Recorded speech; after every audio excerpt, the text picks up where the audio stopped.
Hello दोस्तों, मैं हूं अभिषेक राठौर और स्वागत करता हूं आपका एक बार फिर से YouTube के वीडियो में। आज बात करूंगा मैं कि CPU क्या होता है। CPU की हमारी फुल फॉर्म रहती है सेंट्रल प्रोसेसिंग यूनिट, यानी कि ये हमारा जो सेंट्रल प्रोसेसिंग यूनिट है ये क्या होता है।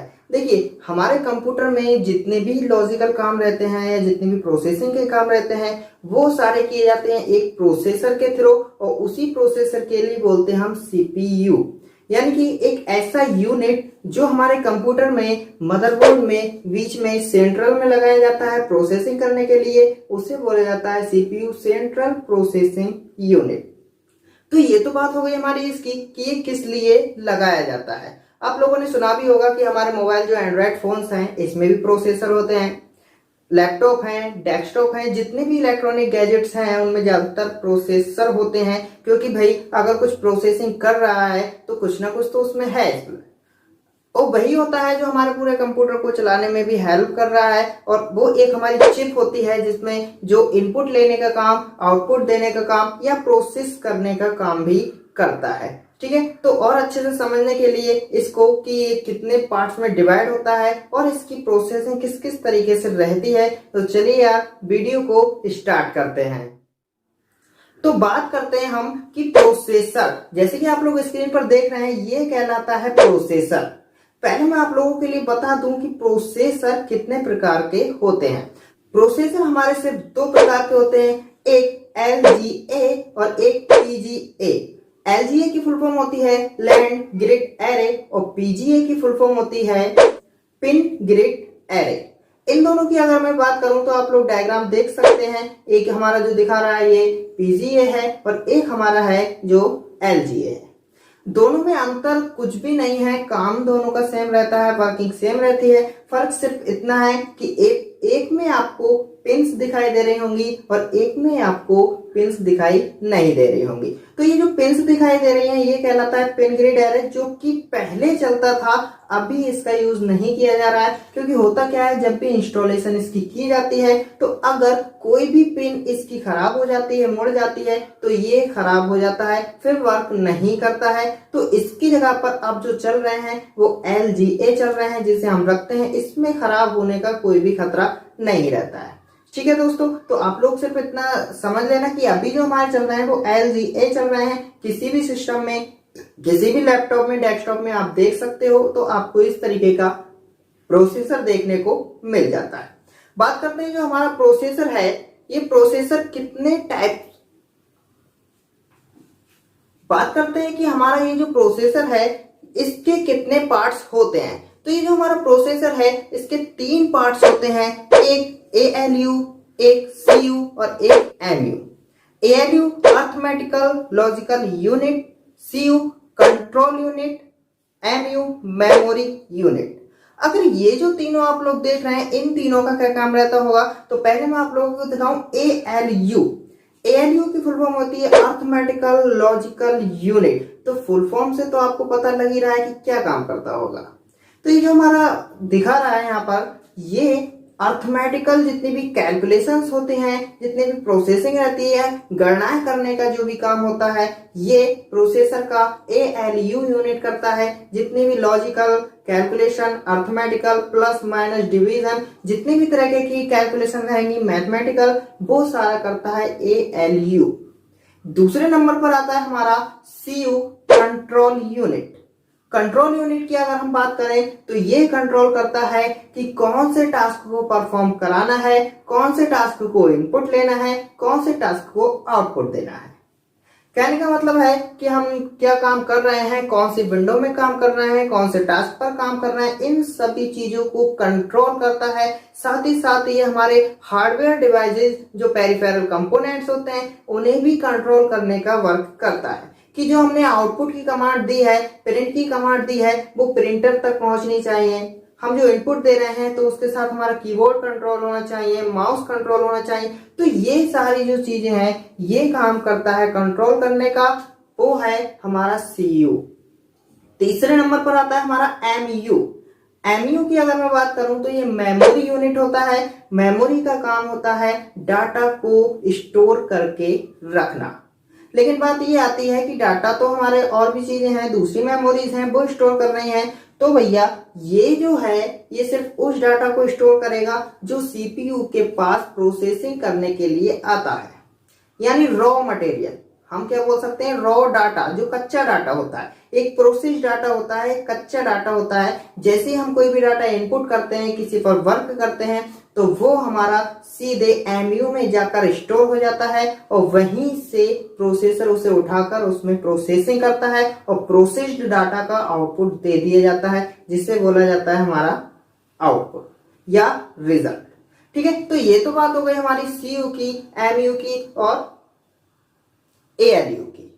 बात कर लेते हैं हमारा जो प्रोसेसर है वो कितनी तरीके से प्रोसेसिंग करता है, यानी कि टाइप्स ऑफ प्रोसेसिंग इसकी क्या होती है। टाइप्स ऑफ प्रोसेसिंग की बात करें तो इसकी प्रोसेसिंग 3 तरीके की होती है। Number 1 serial processing, number 2 parallel processing, number 3 pipeline processing. एक बार इन्हें भी समझ लेते हैं कि ये तीनों हमारे जो टाइप्स हैं वो किस तरीके से वर्किंग करते हैं। तो जैसे कि हमारा पहले नंबर पर आ रहा है serial line processing, serial processing. Serial processing का मतलब होता है जो एक बार में सिर्फ एक टास्क को प्रोसेस करेगा, एक टास्क को एग्जीक्यूट करेगा, एक टास्क को कंप्लीट करेगा, वो कहलाती है हमारी सीरियल प्रोसेसिंग। दूसरे नंबर पर आता हमारा पैरेलल प्रोसेसिंग, तो ये उसका हमारा अपोजिट हो जाएगा। पैरेलल प्रोसेसिंग में एक प्रोसेसर 2 या 2 से अधिक टास्कों को एक साथ कंप्लीट करता है, वो कहलाती है हमारी पैरेलल प्रोसेसिंग। इसका यूज नेटवर्किंग में, सर्वर्स पर या जो हमारे सुपर कंप्यूटर होते हैं उसमें किया जाता है, जिसमें एक साथ बहुत सारे टास्कों को कंप्लीट करना पड़ सकता है, वहां पर यूज की जाती है पैरेलल प्रोसेसिंग। तीसरे नंबर पर आता है हमारा पाइपलाइन प्रोसेसिंग। इसका थोड़ा सा अलग फंडा है। ये क्या करता है कि जैसे ही एक टास्क को कंप्लीट कर रहा था, अभी वो टास्क हमारा कंप्लीट हुआ नहीं, अचानक से हमने एक और उसको टास्क दे दिया, वो उसी में ऐड कर देगा। एक और टास्क मिला, उसी में ऐड कर दिया, एक और टास्क मिला, उसी में। कहने का मतलब ये है कि पुराना टास्क हमारा कंप्लीट हो नहीं पा रहा है, पर वो एक लाइन से दूसरे टास्कों को भी लगातार जोड़ता रहेगा। और ऐसा नहीं है कि पुराने टास्क की अब टाइमिंग बढ़ जाएगी, नहीं, पुराने टास्क की जो टाइमिंग थी वो हमारी वही रहेगी, बल्कि नए टास्क भी जुड़ते रहेंगे, उनमें भी प्रोसेसिंग लगातार चलती रहेगी। यानी बोल सकते हैं ये भी हमारा एक पैरेलल प्रोसेसिंग की तरह ही वर्क करता है, पर इसके टास्क अलग से बाद में जुड़ते रहते हैं, वो कंप्लीट होने से पहले दूसरा टास्क जुड़ जाता है। तो ये तो हो गई हमारी बात कि किस तरीके से प्रोसेसिंग करता है, कैसे प्रोसेसिंग इसकी चलती है 3 तरीके से। एक बार आप लोगों के लिए बता दूं, जो हमारे कंप्यूटर की वर्किंग होती है वो 3 स्टेप्स में कंप्लीट होती है, और जो हमारा प्रोसेसर होता है वो उसी के बीच में काम करता है, यानी कि सीपीयू। कैसे, आप लोग डायग्राम देख रहे होंगे, मैंने लिखा यहाँ पर इनपुट, प्रोसेस, आउटपुट। सबसे पहले हम कोई भी इनपुट देते हैं, इनपुट किए गए डाटा में, इंस्ट्रक्शन में प्रोसेसिंग होती है, और प्रोसेसिंग के बाद उसको प्रोसेस जो डाटा होता है उसको रिजल्ट दे दिया जाता है, उसे बोला जाता है आउटपुट, जो आउटपुट डिवाइसेस के थ्रू किया जाता है। तो ये प्रोसेसिंग करने का काम, जो प्रोसेस है, यही बीच में आ जाता है हमारा, और यही बन जाता है हमारा प्रोसेसर का काम, जो 3 कामों में आ जाता है, एएलयू, सीयू और एमयू। अगर मैं बात करूं यहाँ पर, तो प्रोसेसर का जो पूरा टास्क होता है, पूरी तरीके से जो डायग्राम होता है वो कुछ इस तरीके से दिखाई देता है। मैंने दिया इनपुट, इनपुट के बाद प्रोसेस में 3 चीजें आ जाती हैं, एक एएलयू, एक सीयू और एक एमयू। एमयू के नीचे, मेमोरी यूनिट के नीचे आप देख रहे हैं एक्सटर्नल मेमोरीज भी दिखा रहा है, क्योंकि जो अपनी प्रोसेसर की जो मेमोरी होती है वो बहुत ही कम साइज में होती है, या जो मेन मेमोरी होती है रैम, वो भी हमारी 1 या 2 जीबी या 4 जीबी 8 जीबी तक रहती है, इससे एक्स्ट्रा नहीं जाने वाली। तो एक्सटर्नल हमारी जो हार्ड डिस्क है वो उससे कनेक्ट होती है। जब भी हमारा डाटा जाएगा तो उससे निकलकर पहले मेन मेमोरी में जाएगा, मेन मेमोरी के बाद उसमें प्रोसेसिंग होगी, और जो भी आउटपुट आएगा वो फिर से मेमोरी से होता हुआ हमारा आउटपुट निकल जाता है। तो ये तो रहती है हमारी वर्किंग सीपीयू की या वर्किंग कंप्यूटर की। अगर मैं बात करूं सिर्फ मेमोरी यूनिट की, तो ये प्रोसेसर की अपनी एक मेमोरी होती है, जिससे बोला जाता है रजिस्टर मेमोरी। और भी हमारी मेमोरीज होती हैं जो इसके बीच में काम करती हैं, जैसे कैश मेमोरी आ जाती है, रैम होती है, रोम होती है, हार्ड डिस्क होती है। इनके बारे में मैं बात करूंगा आपसे बाद में। तो अब हम बात करते हैं कि प्रोसेसर की स्पीड क्या होती है। तो प्रोसेसर की स्पीड का मतलब होता है नंबर ऑफ साइकिल्स पर सेकंड, यानी कि एक सेकंड में, प्रति एक सेकंड में हमारा जो प्रोसेसर है वो कितने नंबर को प्रोसेस करेगा, कितने बिट्स को प्रोसेस करेगा। तो आप लोगों के लिए पता तो होगा कि हमारे जो प्रोसेसर होते हैं वो कुछ इस तरीके से होते हैं, जैसे कि 4 बिट, 8 बिट, 16 बिट, 32 बिट और 64 बिट। अभी ये जो हमारे प्रोसेसर हैं ये अलग अलग बिट, अलग अलग कोर के तरीके से देखे जाते हैं और इनकी सभी की अपनी एक स्पीड भी रहती है। वही स्पीड ये डिफाइन करती है कि कौन सा प्रोसेसर कितनी फास्ट काम करता है। हालांकि इनकी जो स्पीड होती है वो नापी जाती है मेगाहर्ट्ज में और गीगाहर्ट्ज में। ठीक है, जितना ज्यादा फास्ट प्रोसेसर होगा वो गीगाहर्ट्ज में होगा, जो स्लो होगा वो मेगाहर्ट्ज में होगा। प्रोसेसर की स्पीड इस चीजों से तो नापी जाती है, साथ ही साथ प्रोसेसर की स्पीड इस पर भी डिपेंड करती है कि उसमें जो मेमोरी लगाई गई है, मेन मेमोरी या कैश मेमोरी, वो कितनी स्पीड से उस तक डाटा को पहुंचा पाती हैं और उससे डाटा को रिसीव कर पाती हैं। क्योंकि जो आउटपुट और इनपुट का काम रहता है वो डायरेक्ट प्रोसेसर के साथ नहीं होता है। पहले हमारा डाटा मेमोरी में जाता है, मेन मेमोरी में, कैश मेमोरी में, उसके बाद ही प्रोसेसर तक पहुंचता है। तो उन मेमोरीज की स्पीड कितनी है उस पर भी इफेक्ट पड़ता है प्रोसेसर की स्पीड का।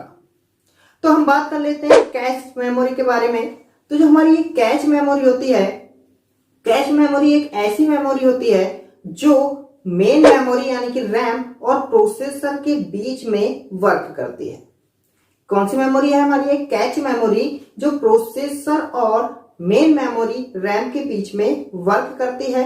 इसका काम होता है जो भी डाटा हमारा रैम से प्रोसेसर तक, प्रोसेसर से रैम तक लगातार जाता है, उनके बीच में फास्ट कम्युनिकेशन कराना, और जो डाटा बार बार हमारा ट्रांसफर होना है या जिसकी प्रोसेसिंग बार बार होनी है तो उसे कैश मेमोरी अपने पास ही स्टोर करके रख लेती है, जिससे कि प्रोसेसर के लिए बार बार रैम तक ना जाना पड़े, इंस्ट्रक्शन ना उठाने पड़े, बल्कि उसे बीच वाली मेमोरी से ही उठाकर काम में ले लिया जाए। ये जो कैश मेमोरी होती है ये बहुत ही ज्यादा फास्ट होती है मेन मेमोरी से, सीपीयू और रैम के बीच में वर्क करती है। क्वेश्चन ये भी सबसे ज्यादा पूछा जाता है कि कैश मेमोरी कहां पर वर्क करती है, तो हम बता सकते हैं कि रैम और प्रोसेसर के बीच में जो वर्क करती है वो कैश मेमोरी वर्क करती है। अगर इंपॉर्टेंस की बात करें तो इंपॉर्टेंस भी हमारा यही है कि वैसे क्या होता है, हमारा जो डाटा है वो बार बार प्रोसेसर के लिए रैम से उठाना पड़ता है, उनके बीच की दूरी काफी है।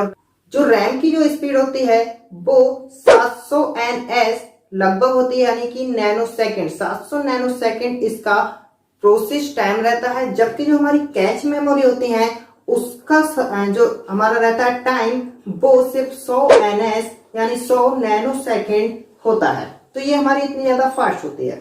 अगर हम बात करें कैश मेमोरी की तो ये कैश मेमोरी भी हमारे 3 लेवल पर काम करती है, यानी कि कैश मेमोरी के 3 लेवल बनाए गए हैं।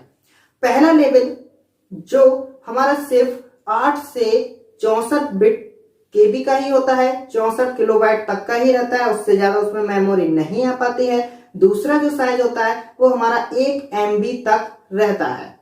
तीसरा जो लेवल होता है ये 4 MB से 50 MB तक का हो सकता है, वैसे इतना ज्यादा नहीं है। जो हमारी फर्स्ट लेवल की है वो सबसे ज्यादा फास्ट, सेकंड लेवल की उससे थोड़ी सी स्लो और थर्ड लेवल की उससे भी थोड़ी स्लो मेमोरी होती है, लेकिन रैम से फिर भी बहुत ज्यादा तेज है।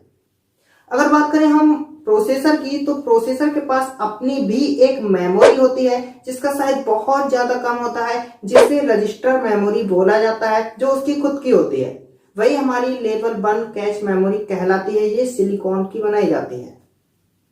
तो ये तो बात हो गई हमारी कैश मेमोरी की कि कैश मेमोरी क्या है, उसके कितने लेवल्स रहते हैं और क्या उसकी इंपॉर्टेंस है। इंपॉर्टेंस एक ही है कि जो भी डाटा प्रोसेसर द्वारा बार बार प्रोसेस किया जाना है उसके लिए कैश मेमोरी स्टोर करके रख लेती है, जिससे कि प्रोसेसर को रैम से वो डाटा ना उठाना पड़े, डायरेक्ट वो अपने बराबर वाली मेमोरी से उठाकर उसको प्रोसेस कर सके।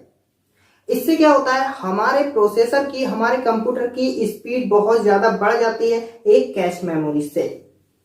अगर एग्जाम्पल की मैं बात करूं तो आप लोगों ने मोबाइलों में भी देखा होगा कि हमारा जो डाटा है हम पहले जिस पर काम कर चुके हैं वो हमारी कैच मेमोरी के रूप में स्टोर हो जाता है।